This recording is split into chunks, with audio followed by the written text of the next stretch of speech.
لا حول ولا قوة إلا بالله العلي العظيم. أعوذ بالله السميع العليم من الشيطان اللعين الرجيم. بسم الله الرحمن الرحيم. رب اشرح لي صدري ويسر لي أمري واحلل عقدة من لساني يفقهوا قولي. الحمد لله الواحد الأحد الفرد الصمد ذي الجلال والإكرام ذي القوة المتين كما هو أهله ومستحقه، والصلاة والسلام والتحية والإكرام على مولانا وسيدنا وشفيع ذنوبنا وطبيب نفوسنا وحبيب قلوبنا مولى الكونين جد الحسن والحسين أبي القاسم محمد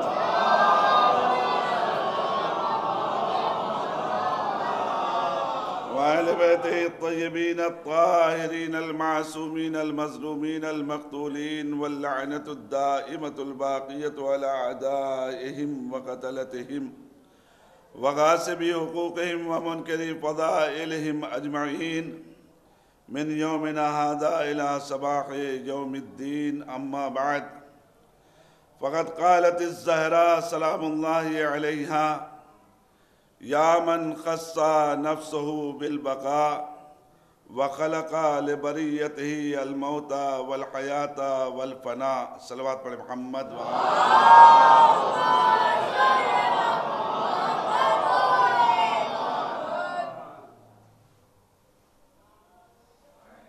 ہمارے لیے انتہائی شکر کی منزل ہے کہ قدرت نے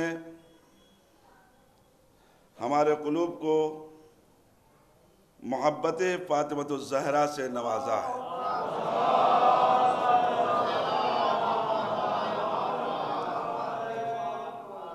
یہ سعادت، یہ خوشبختی جو ہمیں حاصل ہوئی ہے، ہم جتنا بھی اس کا شکر ادا کریں کم ہے. حقیقت یہ ہے کہ ہمارا حق بنتا ہے کہ ہم اس بیوی کا تذکرہ زیادہ سے زیادہ کریں، کیونکہ یہ شہزادی سرکار ختمی مرتبت کی یہ اکلوتی بیٹی اس کائنات کے اندر جن فضیلتوں کی مالکہ ہے، اس کی ہمتا کوئی خاتون کائنات میں نہیں پائی جاتی. دنیا کی کوئی عورت نہ ابتدا سے لے کے انتہا تک کسی عورت کے اندر یہ جرأت نہیں ہے کہ وہ فضیلتوں کی دنیا میں بی بی زہرا سے تقابل کر سکے. اور کیسے کرے گا؟ کوئی یہ کام اگر کرنا چاہے تو کس طریقے سے کرے گا؟ کہاں سے ایسی عورت لائے گا کہ جس کا باپ سید الانبیاء ہو؟ کہاں سے ممکن ہے ایسے بیٹے لائے کہ جس کے بیٹے جنت کے جوانوں کے سردار ہوں؟ کہاں ممکن ہے ایسا شوہر ڈھونڈ کر لے آئے کہ جو سید الاوصیاء قرار پائے، فاتح خیبر قرار پائے؟ آپ ذرا غور کیجئے، اگر انہی چھوٹے چھوٹے جملوں کو بھی دیکھ لیا جائے تو بھی یہ بات کہی جا سکتی ہے چہ رسد کی جس کی حیثیت یہ ہو کہ جو خود سبب بن جائے اس ہستی کے لیے جو پوری کائنات کی تخلیق کا سبب ہے. یعنی ساری کائنات کو پروردگار نے جس کے صدقے میں خلق کیا ہو، خود اس کے لیے اگر پروردگار یہ کہہ رہا ہو کہ اے محمد اور اے علی، ہم تم دونوں کو خلق نہ کرتے اگر فاطمہ کو خلق نہ کرنا ہوتا. یہ خود ایک عظمت ہے، یہ خود فضیلت ہے، خود ایک جلالت ہے. شہزادی کبریٰ اس کائنات میں پہچانی جائیں، خاتون روزگار اس کائنات میں پہچانی جائیں، اس کے لیے کتنا اقدام کیا گیا ہے. اگر آپ تاریخ کے اندر ایک نظر دوڑائیں تو آپ کو پتہ چلے گا کہ آپ کی فضیلتیں خود آپ کے عرفان کا ذریعہ ہیں، اس سے انکار نہیں ہے، لیکن اس کے باوجود ان کی عظمت و جلالت کو مد نظر رکھتے ہوئے نبی کریم نے مختلف مواقع کے اوپر شہزادی کا تعارف کرایا. شہزادی کا تعارف اس انداز سے کرایا. فقرے ملتے ہیں کہ جناب ختمی مآب نے باقاعدہ اشارہ کرتے ہوئے فرمایا من عرف ہذہ فقد عرفہا، جس نے اس کو پہچان لیا اس نے پہچان لیا، لیکن جو نہیں پہچانتا ہے اسے میں پہچانوانا چاہتا ہوں کہ یہ میری بیٹی فاطمہ ہے جو میرا ٹکڑا ہے. اس طریقے سے خطاب کرتے ہوئے آگے بڑھتے ہوئے نبی کریم نے مختلف فضائل کے دریا بی بی کے سلسلے سے بہائے ہیں تاکہ کائنات پہچانے کہ یہ ہستی کون ہے. لیکن عزیزان محترم، بات بالکل واضح لفظوں میں کہنا چاہتا ہوں، کسی بھی شخصیت کو جب پہچاننا ہوتا ہے تو جتنا وہ شخصیت خود اپنے کو پہچانوا دے اس سے زیادہ کوئی پہچانوا نہیں سکتا. چنانچہ شہزادی کبریٰ کو اگر کسی کو پہچاننا ہے تو خود یہ دیکھے کہ آپ کی جب لب کھلے ہیں تو کیا کلمات عالم وجود میں آئے ہیں اور کن کلمات سے آپ نے خطاب فرمایا ہے. میں آپ کے خدمت میں عرض کرنا چاہتا ہوں کہ معرفت ہمیں حاصل ہو جائے اس ہستی کی، لہذا ہمارے اندر جرات تو نہیں ہے کہ ہم باقاعدہ ان کی معرفت حاصل کر سکیں، لیکن اس دریا میں غوطہ لگانے کے لیے اگر ہمیں اتنی سعادت مل جائے کہ ہم ایک قطرہ بھی اس دریا سے اٹھا سکیں فضیلت کا، تو بہت بڑی معرفت کا حق ادا ہوگا.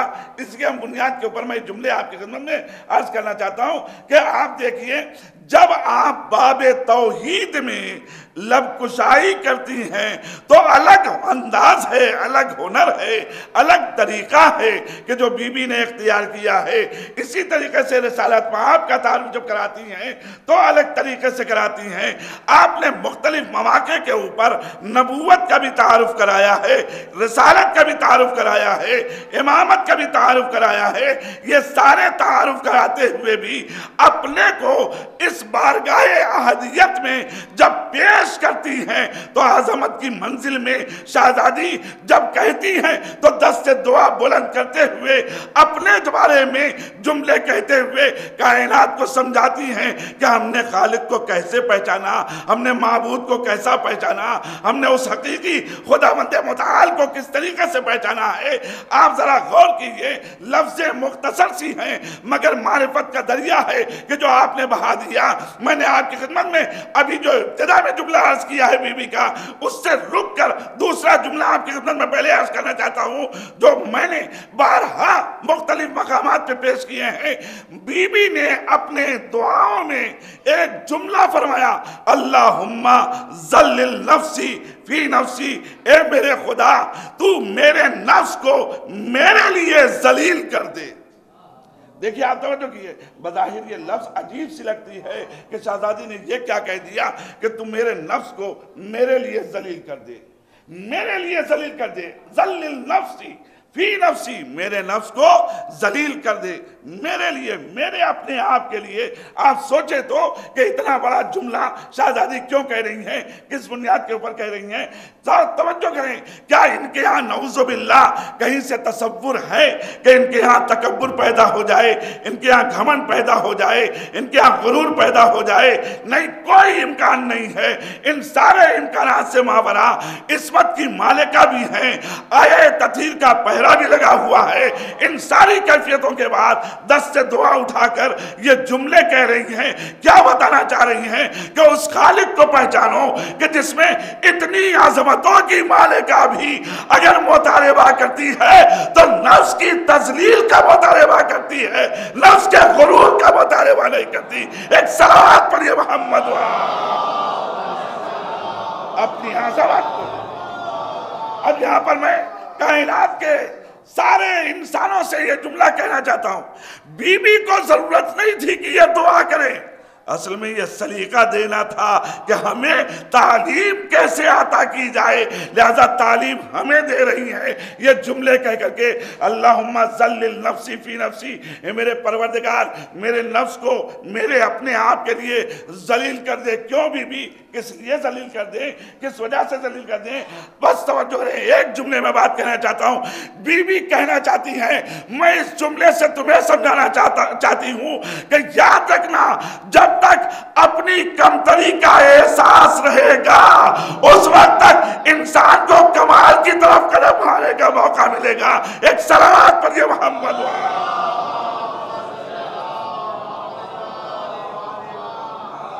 ایک مل جل کے صلوات پڑھیے محمد علیہ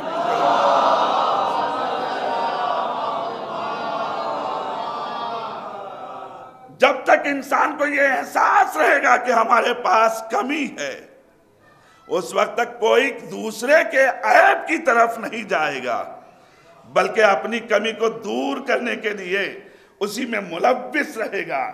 قدرت نے تمہیں بے عیب بھیجا تھا تو اس بے عیب وجود کو سنبھالنا تمہاری ذمہ داری، لہذا تم احساس کرو جب تک تمہارے اندر اپنے نفس کی ذلت کا احساس رہے گا اس وقت تک تمہاری نظریں دوسروں کے گریبان پہ نہیں ہوں گی، اور جب دوسروں کے گریبان پہ نظریں نہیں ہوں گی تو تمہیں ارتقاء کا راستہ ملتا رہے گا، تنزلی کی طرف تم نہیں جاؤ گے۔ قوموں کو بڑھانا یہ ایک ہنر ہے کہ جو بی بی نے ان جملوں میں رکھا۔ ارشاد فرمایا اے میرے پروردگار میرے نفس کو میرے لیے ذلیل کر دے۔ یہ بھی ایک عجیب بات ہے، اس کی عظمت نگاہوں میں ہے، اپنے آپ کو بھی، کیونکہ آپ جانتے ہیں مولا نے کیا کہا، جس نے اپنے آپ کو پہچان لیا اس نے اپنے پروردگار کو پہچان لیا۔ اور یہ من عرف نفسہ فقد عرف ربہ، یہ جملہ ہے مولا علی کا۔ اس مولا علی کے جملے کی طرف متوجہ کیا ہے اس کلمات میں کہ یاد رکھنا جب انسان اپنے آپ کا عرفان پیدا کر لے گا تو جتنا عرفان اپنا ہوتا جائے گا اتنا ہی معبود کا عرفان بڑھتا چلا جائے گا۔ اور اس کائنات میں تم بھیجے کس لیے گئے ہو؟ تمہیں بھیجا ہی اسی لیے گیا ہے تاکہ تمہارے پاس عرفان الہی زیادہ سے زیادہ پیدا ہو جائے، اپنے معبود کو پہچان لو۔ تو یہ جملے نہیں تھے، عرفان کا ذریعہ تھا۔ اب اس معبود کو جب بتاتی ہیں کہ وہ معبود کیسا ہے تو جس جملے کو میں نے عنوان قرار دیا اس میں ارشاد فرماتی ہیں یا من خصا نفسہ بالبقا، اے وہ ہستی کہ جس نے اپنے آپ کے لیے بقا کو رکھا ہے، وخلق لبریتہ، مگر مخلوقات کے لیے اس نے بقا کو نہیں رکھا، الموت والحیات والفنا، اس نے موت رکھا ہے، حیات رکھا ہے، فنا رکھا ہے۔ ایک صلوات پڑھیے محمد۔ اگر بقا رکھی ہے تو صرف اپنے نفس کے لیے۔ یا من خصا نفسہ بالبقا، اے وہ ہستی کہ جس نے اپنے نفس کو بقا سے مخصوص کر دیا، یعنی جس کی ہستی کبھی مٹنے والی نہیں ہے، جس کی ہستی کو کبھی زوال نہیں ہے، جس کی ہستی کو کبھی فنا نہیں ہے۔ یہ جملے ہمارے ذہنوں تک پہنچا کر بی بی یہ بتانا چاہتی ہیں اب تم احساس کرو کہ تمہیں کس سے اپنا رشتہ مضبوط کرنا چاہیے، اس سے کہ جس کا مقدر فنا ہے یا اس سے کہ جس کا مسئلہ ہی بقا کے اوپر ہے۔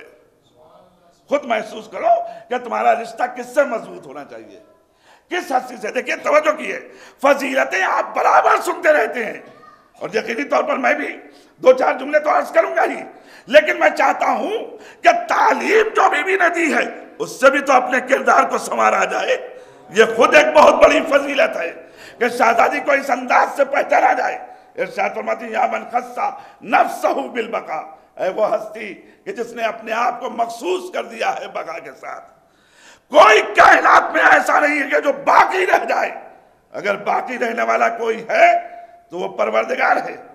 جو پروردگار سے اپنے کو ملحق کر دے اس کے لیے تو بقا کا امکان ہے، لیکن جس نے اپنا رشتہ معبود سے توڑ لیا ہو وہ چاہے کہ ہم باقی رہ جائے، باقی نہیں رہ سکتا۔ یا من خصا نفسہ بالبقا، اے وہ ہستی کہ جس نے اپنے نفس کے لیے، اپنے آپ کے لیے بقا کو رکھا ہے۔ بقا مخصوص ہے ذات پروردگار کے لیے. اس بقا کے مالک سے اپنا رشتہ اتنا مضبوط کرو کہ تمہیں بھی بقا حاصل ہو جائے. کیوں؟ اس لیے توجہ کیے، یہ کائنات میں سب جانتے ہیں کہ جب مخصوص کیا اس نے اپنے ذات سے بقا، تو بھی یہ مجھے بتاؤ کہ اس کائنات میں پروردگار نے آل محمد کو کس چیز سے خلق کیا ہے؟ توجہ کریں آپ حضرات محترم، آل محمد کو اللہ نے کس چیز سے خلق کیا ہے؟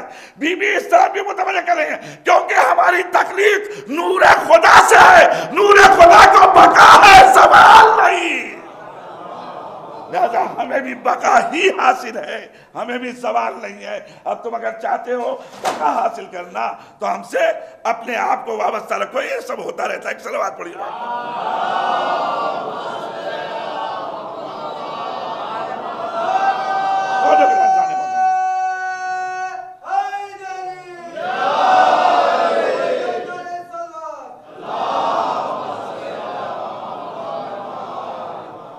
اے وہ ہستی کی جس نے اپنے نفس کے لیے بقا کو رکھا، اپنے آپ کے لیے بقا کو رکھا ہے، اس کو پکار کے کائنات کو متوجہ کر رہی ہے کہ اب اگر اللہ کو تم نے باقی سمجھا ہے تو اب یہ توجہ کرو کہ اللہ نے اپنے نور سے کن کو خلق کیا ہے. جن کو خلق کیا ہے یہ بتاؤ کیا ان کے لیے کبھی فنا کا تصور ہے؟ جب ان کے لیے فنا کا تصور نہیں ہے کیونکہ نور پروردگار سے تخلیق ہوئی ہے، تو پھر یاد رکھنا کہ وہ بھی باقی رہنے والے ہیں. اور جب وہ باقی رہنے والے ہیں تو یاد رکھنا جو ان کی فاضل طینت سے خلق کر دیا جائے پھر اس کے لیے بھی بقا کا امکان نہیں ہے، مگر شرط یہ ہے کہ رابطہ مضبوط ہو، شرط یہ ہے کہ رابطہ مستحکم ہو. عزیزان محترم، آل محمد سے جس کا رابطہ مضبوط ہو جائے اس کے لیے یہ ساری باتیں ہیں. اچھا ایک بات مجھے بتائیے، اللہ جس سے راضی ہو کیا ممکن ہے کہ وہ فنا ہو جائے؟ اللہ جس سے راضی ہو جائے، اللہ جس کو پسند کر لے، اللہ جس سے پورے طور پر راضی ہو جائے، کیا ممکن ہے کہ اس کے لیے کہیں آپ تصور کریں کہ وہ مٹ سکتا ہے، زوال آ سکتا ہے؟ کائنات میں مجھے بتائیے کہ اللہ راضی کس سے ہوگا؟ دعا تو سب کرتے ہیں اللہ راضی ہو جائے، اللہ راضی ہو جائے، لیکن اللہ راضی کس سے ہے یہ بھی تو ہمیں دیکھنا ہے کہ اللہ راضی کس سے ہے. یہ کائنات مجھے بتائے کہ اللہ راضی کس سے ہے. اگر تمہیں سمجھ میں نہ آئے تو ہم سے پوچھو، نبی نے ہمیں بتایا ہے، ہمیں اس لیے معلوم ہے. نبی نے ہمیں بتایا ہے اس لیے ہمیں معلوم ہے. ہمارے اوپر الزام ہے کہ ہم نبی سے دور ہیں. اگر ہم نبی سے دور ہوتے تو ہمیں کیسے پتا چلتا کہ فلسفہ بقا کیا ہے؟ ہم نبی سے دور نہیں ہیں، ہمیں معلوم ہے. تو نبی نے ایک جملے میں سارا مسئلہ کلیئر کر دیا. آوازی جس سے فاطمہ راضی اس سے خدا راضی. جس سے فاطمہ راضی اس سے خدا راضی. تو اب ایک بات طے ہو گئی کہ جہاں فاطمہ راضی ہوگی وہی نجایت پروردگار ہوگی. اب اللہ کی مرضی کیا ہے اسے بھی سمجھو. کیا یہ وہ صفت ہے کہ جو اس سے چھین لی جائے؟ کیا یہ وہ صفت ہے کہ جو اس سے جدا کر لی جائے؟ نہیں نہیں، اللہ کی صفات بھی اسی کے طریقے سے ہیں. تو اس کا مقصد یہ ہے کہ اگر اللہ راضی ہو جائے تو نہ اللہ کو فنا ہے نہ اس کی صفات کو فنا ہے. تو اللہ جس سے راضی ہو جائے اس کو کیسے ممکن ہے کہ فنا حاصل ہو جائے؟ یہی بنیاد میرے عزیزو کہ کائنات یہ سمجھتی رہی کہ اہل بیت کے در سے وابستگی میں کیسے ممکن ہے کہ بقا ہو جائے، کیسے ممکن ہے. کائنات نے اس فلسفے کو ہمیشہ الجھے ہوئے ذہنوں سے دیکھا ہے. ہم نے الجھے ہوئے ذہن سے نہیں دیکھا، ہم نے اسے یقین کی منزل میں دیکھا. اور یقین اس لیے ہوا کہ جب مشاہدہ کر لیا تو یقین میں اور اضافہ ہو گیا. ہم نے دیکھا ایک انسان توبہ کر کے آ کے اگر در زہرا پہ آ کر معافی مانگ لے اور رومال فاطمہ کا حقدار بن جائے تو جب وہ نہیں ملتا تو کیسے ممکن ہے کہ فاطمہ سے چاہنے والا کبھی مٹ جائے؟ ایک صلوات پڑھیے محمد. آپ دیکھیے نا، یہ جسم انسانی یہ جسم انسانی جو مادی ہے، جسم انسانی جو مادی ہے، جس کا کام ہے مٹ جانا، جس کا کام ہے تباہ ہو جانا، جس کا کام ہے برباد ہو جانا، جب اس جسم کے اندر یہ صلاحیت پیدا ہو جائے کہ اس جسم کو کہنا، اور میں اسی کی بات کیا کروں؟ ہم نے تو دیکھا کہ جس نے فضائل فاطمہ کے اوپر روایتوں کو اکٹھا کر لیا، فقط فضائل فاطمہ کی روایتوں کو اکٹھا کر لیا، جب وہ اس کائنات سے اٹھا، مدتوں کے بعد اس کی قبر شگافتہ کی گئی تو بدن ویسے ہی تازہ تھا۔ یہ بدن کی تازگی بتا رہی تھی کہ جب محبت فاطمہ آ جائے تو جسم انسانی بھی مٹتا نہیں، جہاں جسم نہ مٹے وہاں روح کیسے مٹ سکتی ہے؟ ایک صلوات پر یہ محمد یا من قصہ نفسہ بالبقاء، ہے وہ ہستی کہ جس نے اپنے نفس کے لیے بقا کو رکھا ہے۔ اس سے رابطہ کرو، اس سے رابطہ کرنے کے لیے تم کائنات کے کسی اور ذریعے سے رابطہ کرنا چاہو تو وہ رابطہ برقرار نہ ہوگا جو ہمارے ذریعے سے رابطہ ہوگا۔ اسی لیے در آل محمد پہ جب آ جاتا ہے انسان تو اسے پتہ چلتا ہے کہ معبود کو کیسے راضی کیا جاتا ہے۔ یہ سلیقہ سب نہیں سکھاتے، یہ سلیقہ آل محمد سکھاتے ہیں۔ یہ سلیقہ صرف اسی دروازے پہ ملتا ہے کہ اپنے معبود کو کیسے راضی کیا جائے، اپنے پروردگار کو کیسے راضی کیا جائے۔ یہ رضایت کا مسئلہ ہی نہیں ہے فقط، بلکہ انسان کو، اور میں خلق لبریتہ، اس نے اپنی مخلوقات کے لیے خلق کیا۔ کیا خلق کیا؟ الموت والحیات والفنا، تین لفظیں بھی نے رکھی ہیں۔ ساری مخلوقات کے لیے اس نے موت کو خلق کیا، حیات کو خلق کیا، فنا کو خلق کیا۔ توجہ کریں آپ، بی بی جب موت و حیات کا تذکرہ کر چکی تھی تو یہ فنا کا تذکرہ کیوں کیا؟ مخلوقات کے لیے اس نے موت کو بھی رکھا، حیات کو بھی رکھا اور فنا کو بھی رکھا۔ شہزادی آپ نے موت کو جب کہہ دیا کہ مخلوق کے لیے موت ہے، مخلوق کے لیے حیات ہے، کافی تھا۔ اب اس کے بعد ضرورت کیا تھی کہ آپ لفظ فنا کا بھی ذکر کریں؟ آواز جی، میں یہی تو کائنات کو سمجھانا چاہتی ہوں کہ جب خلقت کی منزل میں نے یہ بات رکھی تو اس پوری کائنات میں افراد کی کیفیت کو بھی بتانا چاہتی ہوں۔ یاد رکھنا، موت و حیات مخصوص ہے انسان کے لیے، لیکن ان انسانوں میں بھی کچھ وہ ہیں کہ جن کا مقدر ہلاکت بن جاتی ہے۔ کچھ وہ ہیں جن کا مقدر ہلاکت بن جاتی ہے۔ کیوں بن جاتی ہے؟ اس لیے کہ انہوں نے اس در کو چنا ہے کہ جو ہمارا در نہیں ہے، غیر کا در ہے۔ اور میں ایک جملہ یہاں کہنا چاہتا ہوں، ایک غیر کے دروں پہ جب عیسائی کرنے والوں جو خود کو ہلاکت سے نہ بچا سکے وہ تمہیں کیا ہلاکت سے بچائے گا؟ ایک صلوات پر یہ محمد کائنات مجھے بتایا کہ جو خود کو ہلاکت سے نہ بچا پائے، جو خود کو فنا سے نہ بچا پائے، وہ کائنات والوں کو فنا سے کیسے بچائے گا؟ کیسے ممکن ہے کہ فنا سے بچا لے؟ ہر شے کائنات میں۔ آپ دیکھیں، میں آپ کے عرض کرنا چاہتا ہوں، شہزادی نے موت و حیات کے تذکرے کے بعد اس فنا کے ذکر کو رکھ کے بتا دیا کہ اب یاد رکھنا، ہمارا اپنا کون ہے، ہمارا پرایا کون ہے۔ پرائے کی قسمت میں فنا تو ہو سکتی ہے، پرائے کی قسمت میں فنا تو ہو سکتی ہے، مگر خلقت و حیات کی منزل سے گزرنے والا جو ہمارا اپنا ہے اسے بقا ملے گی، فنا نہیں ملے گی۔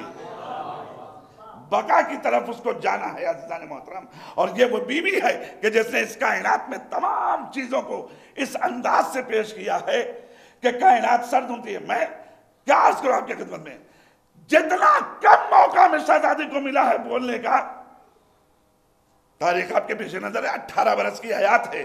اس 18 برس کی حیات میں شہزادی کتنا خطاب کر سکتی تھی، لیکن جو خطاب کر دیا ہے تاریخ کے دامن میں آج تک محفوظ ہے۔ میں ایک فقرہ کہوں، مولا کائنات کے خطبے کائنات کے سامنے ہیں، ان کی ذریتوں کے کلمات کائنات کے سامنے ہیں، لیکن ساری کائنات کے جتنے بھی خطیب ہیں ان کے خطابتوں کی جتنی شرح ممکن ہے کائنات کرتی رہے، ممکن ہے کائنات کرتی رہے، لیکن فاطمہ وہ ہے جس کے کلمات کی شرح معصوم نے کی ہے۔ آپ ذرا غور کیجئے کتنی عظیم کلمے کہنے والی ہے۔ عزیزو، آپ مسلسل خطاب سماعت فرما رہے ہیں، علماء اور خطبہ آپ کے سے مسلسل مخاطب ہیں، جملے آپ سن رہے ہیں، فضیلتوں کے جملے سن رہے ہیں، مگر میں شہزادی کے سلسلے سے کم علمی کے ساتھ جو گفتگو آپ تک پہنچانا چاہ رہا ہوں وہ یہ کہ شہزادی کو ہمیں ہر اس منزل پہ دیکھنا ہے کہ جس سے ہمارے اندر معرفت کے جوہر نکھر سکے، ہمیں اس انداز سے دیکھنا ہے، کیونکہ اس سے بڑی صاحب عرفان کائنات میں کوئی ہستی ہمیں ملتی نہیں، جس نے معبود کو بھی پہچانا، جس نے نبی کو بھی پہچانا، جس نے امام کو بھی پہچانا۔ میں کبھی عرض کر چکا تھا کہ شہزادی کی ہستی یہ ہے کہ اگر وہ کبھی کبھی اسلام کے تحفظ میں میدان میں آئے بھی تو کیفیت یہ ہوتی ہے کہ آگے نبوت محافظ ہوتی ہے، پیچھے امامت محافظ ہوتی ہے۔ اس انداز سے میدان میں نکلتی ہے عرفان کے لیے۔ میں ایک جملہ کہنا چاہ رہا ہوں، شہزادی کا اس انداز سے نکلنا کہ آگے نبوت ہو پیچھے امامت ہو، یہ خود بتا رہا ہے کہ معصومہ کا تعلق ادھر سے بھی ہے ادھر سے بھی ہے، دونوں طرف سے ہے نا۔ لیکن میں ایک فکرہ کہوں، اس کا مقصد یہ ہے فاطمہ اگر قدم اپنے آگے بڑھا لے تو نبوت کی منزل تک پہنچ جائے، اور فاطمہ اگر اپنے قدم کو تھوڑا پیچھے کر لے تو امامت کی منزل تک آ جائے۔ اس بیچ میں فاطمہ ہے مرکز عرفان۔ اس کا مقصد یہ ہوا کہ اب ایک فقرہ کہنا چاہتا ہوں، اگر فاطمہ کو درمیان سے ہٹا دیا جائے تو نہ نبوت سمجھ میں آئے گی نہ امامت سمجھ میں آئے گی۔ یہ وہ ہستی ہے کہ جسے سمجھایا ہے، یہ وہ ہستی ہے کہ جسے سمجھایا ہے۔ اور میں یہ جملہ یوں ہی نہیں کہہ رہا ہوں، یقین جانیے یہ جملہ یوں ہی نہیں کہہ رہا ہوں کہ اس نے سمجھایا ہے۔ یہ فقرہ جو میں نے ابھی حدیث کا خدمت میں عرض کیا تھا کہ نبی سے خطاب کرنا، اے محمد نہ تم کو خلق کرتا، اے علی نہ تم کو خلق کرتا۔ آپ سوچیں یہ کیا مطلب ہے کہ خلق نہ کرتا اگر فاطمہ کو خلق نہ کرنا ہوتا؟ یہ جملہ کیا ہے؟ یہ جملہ خود سمجھا رہا ہے۔ یہ بتاؤ کہ تمہیں خلق کر کے کرتا کیا جب تمہارا کوئی پہچانوانے والا ہی نہ ہوتا، تمہارے معرفت دینے والا ہی کوئی نہ ہوتا، عرفان نبوت دینے والا ہی کوئی نہ ہوتا، عرفان ولایت دینے والا ہی کوئی نہ ہوتا، تو خلق کر کے کرتا کیا؟ یہ فاطمہ ہے کہ جس نے ولایت کو بھی پہچنوایا ہے، جس نے نبوت کو بھی پہچنوایا ہے، اور کل بھی پہچنوا رہی تھی، آج بھی فاطمہ ہی مرکز ہے جو نبوت و ولایت کو پہچانتا ہے۔ صلوات پڑھیے محمد۔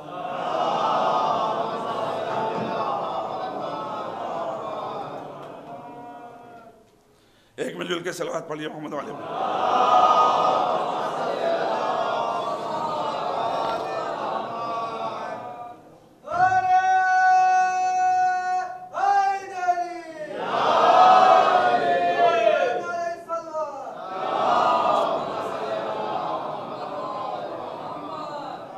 سرکار ابی علام تشریف لا چکے ہیں، مجلس کو خطاب کرنا ہے آپ کو، لہذا بس مختصر لفظوں میں مجلس کو تمام کرتا ہوں۔ عزیزان محترم، یہ ظاہر کہ مولانا منتظر صاحب نے ایک حکم دے دیا، لہذا تعمیل حکم میں آ گیا میں دوستانے کے ناطے، ورنہ میرا خطاب کا کوئی موقع نہیں تھا، میں تو صرف مجلس میں شرکت کرنے آیا تھا۔ عزیزان محترم، غور کریں آپ کہ کیفیت کیا ہے کہ بی بی زہرا صلوات اللہ علیہا جنہیں مرکز قرار دیا گیا، کہاں کہاں نہیں ذریعہ تعارف بنی ہے۔ چادر کے نیچے کون ذریعہ تعارف بنا؟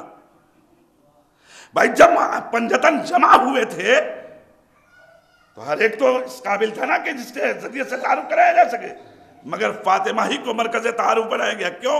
اس سے کہ چادر کے نیچے تھا کون؟ ایک طرف نبوت تھی، ایک طرف امامت تھی، تو نبوت اور امامت دونوں کے لیے عرفان کا ذریعہ اگر کوئی شخصیت ہے تو بی بی زہرا ہے۔ آپ سمجھے، آپ یہ ایام فاطمیہ کے برقرار کرنے کی ضرورت کیا ہے؟ اس لیے ضرورت ہے کہ ایام فاطمیہ کو برقرار کیا جائے، ذکر فاطمہ کیا جائے، کہ جب تک ذکر فاطمہ رہے گا نبی بھی پہچانا جائے گا، امام بھی پہچانا جائے گا، اور اگر نبی و امام کو پہچان لیا تو پھر یاد رکھیے انسان کی نجات ہے، انسان کی بقا ہے، اور یہی تو ہم کو حاصل کرنا ہے۔ کائنات میں بقا سے زیادہ انسان کیا چاہتا ہے، زیادہ ضرورت ہے اس بات کی کہ اس طرف متوجہ ہوا جائے۔ شہزادی کس کس طریقے سے اپنے جملہ حقوق کو کائنات کے سامنے خود اجاگر کر چکی ہیں، یہ بات اپنی جگہ طے ہے کہ جب اس شخصیت کو دیکھا جاتا ہے تو بعنوان ایک عورت کے ہر جہت سے کامل عورت نظر آتی ہے۔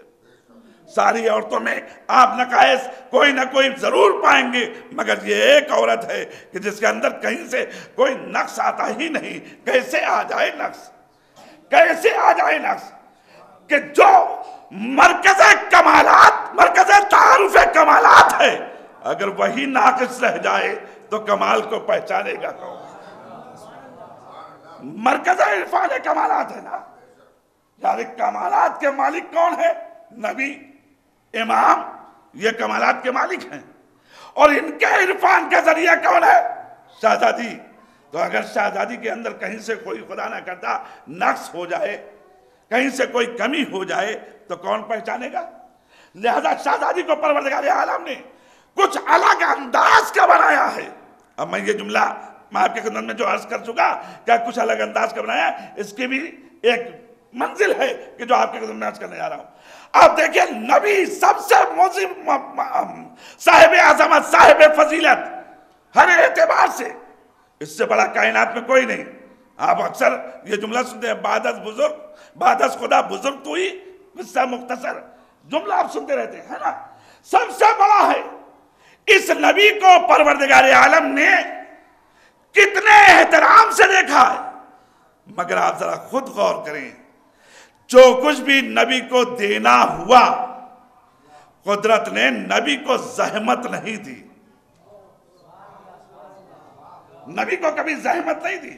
جو کچھ بھی دینا ہوا، نبی کو ودیعت کرنا ہوا، فرشتے کے ذریعے، ملک کے ذریعے، روح الامین کے ذریعے نبی تک بھیجواتا رہا، نبی کو فراہم کرتا رہا۔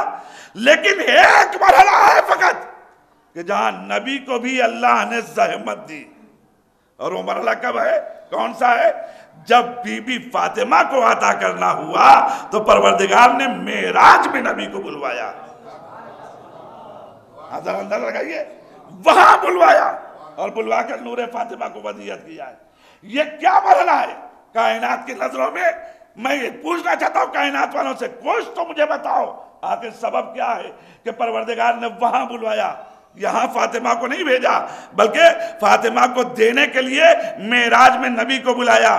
کائنات کو سمجھانا تھا کہ کائنات پہچانے اس شخصیت کو، اس جلالت مآب ہستی کو کہ یہ کون سی ہستی ہے، یہ کتنی عظمت مآب ہے کہ میں طٰہٰ جیسے خطاب نبی کو، مزمل خطاب نبی کو، مدثر خطاب نبی کو، فضائل کے مالک نبی کو، کمالات کے مالک نبی کو بلا رہا ہوں عرش پر تاکہ نور فاطمہ دوں۔ اے پروردگار، آخر عصمت کا ایک نور تجھے دینا تھا تو یہ ملائکہ کے ہاتھ سے بھی تو بھیج سکتا تھا، آخر کیا ضرورت ہوئی کہ نبی کو وہاں بلائے؟ آواز دی، میں فاطمہ کی جلالت کی قسم، میں فاطمہ کو اس لیے وہاں بلا کر دینا چاہتا ہوں تاکہ کائنات میں بتاؤں کہ میں ملک جیسے معصوم کا بھی کوئی احسان فاطمہ کے دوست میں نہیں رکھنا چاہتا۔ ایک صلوات پڑھیے محمد۔ فاطمہ میری وہ کنیز خاص ہے، فاطمہ میری وہ کنیز ہے کہ جس کی عظمت، اس کی جلالتیں کچھ اتنی زیادہ ہیں، میں نے اپنے نبی کو بلایا ہے اور بلا کر اس نور کو دے رہا ہوں، اور یہی وجہ تعارف بنے گی، یہی کائنات میں جا کر نبی کا عرفان کرائے گی۔ ہاں عزیزان محترم، بہت جملے ہیں جو نبی نے اس کی عظمت میں کہے، آپ خود اندازہ لگائیں کہ جو غیروں کی کتابیں ہیں، ان غیروں کی کتاب میں بھی فضیلت فاطمہ سے متعلق جب احادیث آتی ہیں تو کیا جملے ہوتے ہیں اور کیا کلمات ہوتے ہیں۔ جس نے اس فاطمہ کو اذیت دی، اس نے مجھے اذیت دی۔ یہ جملہ ہم نے اپنی کتاب میں نہیں، غیروں کی کتاب میں پایا ہے۔ کیا بتانا چاہتے ہیں نبی؟ عظمت پہچانو، فاطمہ کی عظمت، کہ جس نے اس کو اذیت دی، اس نے مجھے اذیت دی۔ عجیب کلمات ہیں کہ یہ وہ خوشبو ہے جسے میں محسوس کرتا ہوں، یہ میری وہ روح ہے جو میرے پہلو کے اندر پائی جاتی ہے. یہ سارے جملے نبی کہتے ہوئے اس کے بعد فرماتے ہیں کہ جس نے اس کو اذیت دی اس نے مجھے اذیت دی. میں پوچھنا چاہتا ہوں کہ جب یہ جملے تمہیں خود معلوم تھے تو پھر یہ بتاؤ اتنی دیر تک بی بی کو دربار میں کھڑا رکھ کے تم نے نبی کو اذیت دی ہے یا نبی کا احترام کیا ہے؟ حق سے محروم کر دیا جانے والی بی بی، آپ اندازہ لگائیے کتنی دیر تک دربار میں کھڑی رہی. حالانکہ دربار میں بی بی جب آئی تھی تو خطبہ دیتے ہوئے بھی بی بی نے پہلے حمد پروردگار، مکرمت پروردگار، پھر جلالت و عظمت نبی کو مد نظر رکھتے ہوئے خطاب کیا ہے. اس کے بعد گفتگو شروع کی ہے. اور جب گفتگو شروع کی ہے تو اس گفتگو میں بھی دونوں رخ کو مد نظر رکھا کہ قرآن پہ فاطمہ کو کتنا عبور ہے اور حدیث پہ فاطمہ کو کتنا عبور ہے. ان ساری چیزوں کو مد نظر رکھتے ہوئے حقوق الہیہ، حقوق عباد، ہر چیز کو بیان کرتے ہوئے اور اس کے بعد پھر بی بی نے اپنا مطالبہ رکھا ہے. آپ اندازہ لگائیے یہ ساری کیفیتیں بی بی نے اس طریقے سے گزاری ہیں. میں پوچھنا چاہتا ہوں آخر یہ عالم اسلام کو جب پتا تھا کہ فاطمہ اتنی عظیم المرتبت ہے، کیا ان کی آنکھوں نے دیکھا نہیں کہ جب نبی کے پاس بی بی آتی تھی تو نبی کس طریقے سے محراب سے اٹھ جاتے تھے اور جا کر فاطمہ کو احترام سے لے کے آتے تھے اور اپنی جگہ پہ بٹھاتے تھے؟ کیا انہوں نے دیکھا نہیں؟ تعصیِ نبی کا دعویٰ کرنے والوں تمہیں کیا ہو گیا کہ آج تعصیِ نبی کو بھول گئے؟ یہی فاطمہ، یہی تو بی بی نے کہا مجھے اتنی دیر تک دربار میں کھڑا رکھا گیا، کسی نے بیٹھنے کو بھی نہیں کہا. اندازہ لگائیں آپ کہ عجیب بات ہے، کسی نے بیٹھنے تک کو نہیں کہا. اتنی دیر تک بی بی دربار میں رہی ہے. آخر محسوس کریں آپ یہ غم کتنا عظیم ہے. لحد میں فاطمہ الزہرا کے بابا سرکار ختمی مرتبت کی روح کس طریقے سے تڑپی ہوگی جب اس طریقے سے امت کو دیکھا ہوگا. لیکن اللہ اکبر، ان ساری چیزوں کے باوجود میں صرف اس جلالت مآب بی بی کے فضائل کی دنیا میں یہ کہنا چاہتا ہوں کہ ساری کائنات تکلیفوں میں مبتلا ہو کر کے حقوق بھول جاتی ہے، مگر ہم نے فاطمہ کو نہیں دیکھا کہ تکلیفوں میں مبتلا ہونے کے بعد کوئی حق بھولی ہوں. نہ حق اللہ بھولی، نہ حق العباد بھولی، نہ شوہر کا حق بھولی، نہ بچوں کا حق بھولی. آپ برابر سنتے رہتے ہیں کہ جس کی 3 پسلیاں شکستہ ہو چکی ہوں، جس کے شکم میں اس کا بچہ مارا جا چکا ہو، آپ مجھے بتائیے وہ کیسے ممکن ہے کہ آخر کھڑا ہو جائے؟ لیکن اللہ تاریخ نے لکھا کہ بی بی نے تڑپ کر ایک مرتبہ آواز دی، غش سے فاقہ ہوا، فوراً آواز دی اے فضا میرے سر کی ردا برابر کر، میں نکلنا چاہتی ہوں اپنے شوہر کی حفاظت کے لیے. اتنی تکلیف کے بعد کیا علی کی حفاظت میں جا رہی ہیں؟ آواز دی نہیں، ایک فرد کی حفاظت میں نہیں جا رہی ہوں، میں ولایت کے تحفظ میں جا رہی ہوں، میں ولایت کے تحفظ کے لیے نکل رہی ہوں. اور اپنی تکلیف کو بھول کر کے ولایت کا تحفظ کیا. یہی نہیں بلکہ 75 دن زندہ رہی ہیں بعد ختمی مرتبت، یا 95 دن زندہ رہی ہیں بعد ختمی مرتبت. لیکن ہم نے تاریخ میں دیکھا کہ آپ کی کیفیت کیا تھی کہ آپ سجدہ ڈال کے عصا کا سہارا لے کے جاتی تھی کبھی مہاجر کے پاس، کبھی انصار کے پاس، اور جا کر علی کے حق کا مطالبہ کرتی تھی.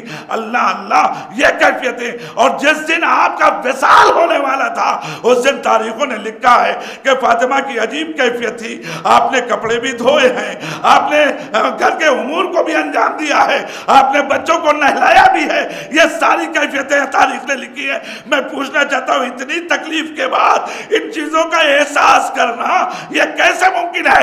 زہرا آواز دے رہی ہیں اگر میری تعصب رہنے والے ہو، اگر میرے چاہنے والے ہو تو میں اپنے عمل سے تمہیں سکھا رہی ہوں کوئی بھی تکلیف آ جائے دیکھو اللہ کا حق نہ بھولنا، بندوں کا حق نہ بھولنا، یہی تمہاری معرفت کا ذریعہ ہے. عزیزان محترم، بڑی اذیتیں اٹھائی شہزادی نے، بڑی تکلیفیں اٹھائیں، اب اس سے بڑھ کر کیا ہو سکتا ہے کہ خود ہی نوحہ پڑھ رہی ہے، سبت علیہ مصائب لو انہا سبت علیہ مسرنا لیالیا، ارے میرے اوپر اتنے مصائب ٹوٹے کہ اگر یہ دنوں پہ پڑھتے تو سب کی مال سیاہ ہو جاتے۔ آپ ذرا اندازہ لگائیے، اتنی تکلیفیں اٹھائی ہے شہزادی نے، مگر عزیزان محترم عجیب منزل ہے، یہ ساری تکلیفیں جھیلتی جا رہی ہیں مگر کبھی لب پہ شکوہ نہیں ہے، بلکہ شکر خدا ہے، بلکہ اللہ کی تعریف ہے، اللہ کی حمد و ثنا ہے۔ ہاں وہ وقت بھی آتا ہے جب شہزادی بلا کر اپنے شوہر سے کہتی ہے،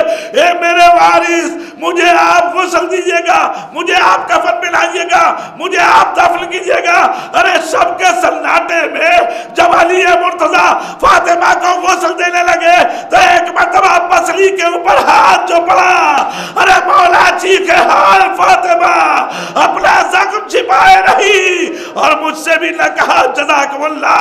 آپ اندازہ لگائیے، میں صرف ایک بات کہنا چاہتا ہوں، رات کے سناٹے میں یہ مولا غسل دے رہے ہیں اور اس وقت تڑپ رہے ہیں، اس طریقے سے تڑپ رہے ہیں، اللہ اکبر، اے علی مرتضیٰ فاطمہ کو غسل دیتے ہوئے آپ کو یہ احساس ہوا کہ اتنی تکلیفیں برداشت کر لی ہے، مگر آئیے روح فاطمہ نے ارے کربلا میں کیسے دیکھا ہوگا جب اس کا لاڈلا ارے گھوڑوں کی ٹاپوں سے پامال کیا جا رہا تھا اور وہ طرف کر آواز دے رہی تھی، ہائے میرا لال، ہائے میرا لال، ہائے میرا حسین، جزاکم اللہ۔ ہاں زادارو بس ایک فکرہ اور مجلس تمام کر دی، ساری مصیبتیں اٹھا لی، بیوی نے ہر طریقے سے تکلیفیں اٹھا کر اس کائنات سے چلی گئی، مگر آپ کو غسل بھی ملا، آپ کو کفن بھی دیا گیا، آپ کا جنازہ بھی اٹھا۔ رات کے سناٹے میں جنازہ اٹھا، جنازہ اٹھنے کے بعد جب لا کے قبرستان میں حوالے کیا گیا تو کیا جملہ ملتا ہے، ارے 2 ہاتھ برآمد ہوئے، لاؤ فاطمہ کو مجھے دے دو۔ ارے یہ کس کے ہاتھ تھے؟ ارے نبی کے ہاتھ تھے نا، لاؤ میری بیٹی کو مجھے دے دو۔ تو علی نے ایک فکرہ کہا، ارے دے تو رہا ہوں مگر یہ امانت آپ کے پاس اس عالم میں جا رہی ہے، جب اس کی پسلیاں ٹوٹی ہوئی ہے میں کہوں گا مولا پھر بھی آسانی سے آپ نے فاطمہ کو تو اتار دیا، آئیے سید سجاد اپنے باپ کا پامال لاشا دیے ہوئے ہے، ارے قبر میں اتارنا چاہتا ہے، یہ بدل ہے جو ادھر سے ادھر ہوتا جا رہا، ارے طرف کر آواز دے رہا ہے، واہ مصیبتہ، واہ غربتہ، ارے عجب نہیں آواز فاطمہ آئی ہو، اے میرے لال یہ تیرا جگر ہے، یہ تیرا امتحان، انا للہ و انا الیہ الہی بحق الزہرا و آبیہا و بعلہا و بنیہا و سر المستودع فیہا، پروردگار تجھے واسطہ محمد و آل محمد کا اس قلیل عمل کو قبولیت کا شرف عطا فرما، جو مقروض و قصص بغدوش فرما، جو بیمار و شفاء عاجل عطا فرما۔ پروردگار تجھے واسطہ محمد و آل محمد کا ہم سب کو والدین کے لیے اور آل محمد کے لیے عزت کا ذریعہ قرار دینا، ذلت و رسوائی کا سبب نہ بننے دینا۔ اے میرے پروردگار تجھے واسطہ محمد و آل محمد کا الفت فاطمہ ہمارے قلب میں جاگزین فرما۔ اے میرے معبود تجھے واسطہ محمد و آل محمد کا امام کو ہم سے راضی و خشنود فرما، ان کے ظہور میں تعجیل فرما، ہم کو ان کے آوان و انصار میں شامل فرما۔ اللہم تقبل منا انکا انت السمیع العلیم۔